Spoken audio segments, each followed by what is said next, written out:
উদ্বোধনের ৩ বছরেও চালু হয়নি চাঁদপুরের মতলব উত্তর উপজেলার ছেঙ্গারছড় পৌরসভায় নির্মিত ভূগর্ভস্থ পানি শোধনাগার। বিশুদ্ধ পানির অভাবে চরম ভোগান্তিতে পড়েছেন সাধারণ মানুষ। বাধ্য হয়ে টিউবওয়েলের উপর নির্ভরশীল হয়ে পড়েছেন তারা। প্রায় ১১ কোটি টাকার পানি শোধনাগার প্রকল্প নিয়ে পৌর প্রশাসক বলেন, জনবল সংকট ও পাইপে লিকেজের কারণে সেটি চালু করা যাচ্ছে না।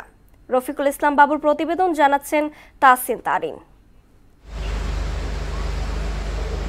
2019-20 অর্থবছরে স্থানীয় সরকার ও জনস্বাস্থ্য প্রকৌশল অধিদপ্তরের উদ্যোগে শুরু হয় মতলব উত্তর পৌরসভার পানি সরবরাহ ও স্যানিটেশন উন্নয়ন প্রকল্প। 2022 সালে কাজ শেষ হলেও 3 বছর ধরে তা এখনো পুরোপুরি চালু হয়নি। ফলে বিশুদ্ধ পানির তীব্র সংকটে দীর্ঘদিন ভোগান্তি পোহাচ্ছেন চেঙ্গারচর পৌরবাসী।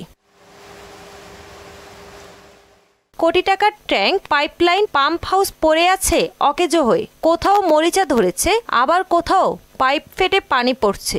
স্থানীয়দের অভিযোগ, নিয়মিত ট্যাক্স দিয়েও 11 কোটি টাকা ব্যয়ে যে পানি শোধনাগার প্রকল্পটি বাস্তবায়ন হয়েছে সেটির কোনো সুবিধাই পাচ্ছেন না তারা। হাম থাকা সত্ত্বেও আমরা পানি পাইতাছি না। ট্যাক্স দেই, ম্যাক দেই, সব কিছু দেই, আমরা তো পানি পাইতাছি না। ভোগান্তি হচ্ছে অনেক জনগণের। এই পানির লাইনের বিল দিতে হয় পৌরসভাতে, সবকিছু তারা ঠিকঠাক মতো নিয়ে যাচ্ছে। এই চেঙ্গারচর পৌরবাসী আমরা এই পানির 1 নম্বর পৌরসভার বাসিন্দা হিসেবে আমরা যে সুযোগ সুবিধা তা যেন আমরা পাই।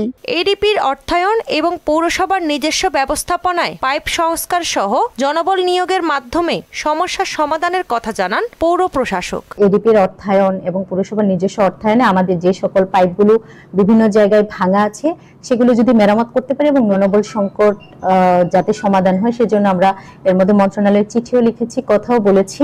প্রকল্পটি চালু হলে সরকারি অর্থ অপচয় রোধের পাশাপাশি মানুষের দুর্ভোগ কমবে বলে প্রত্যাশা জানান পৌরবাসী।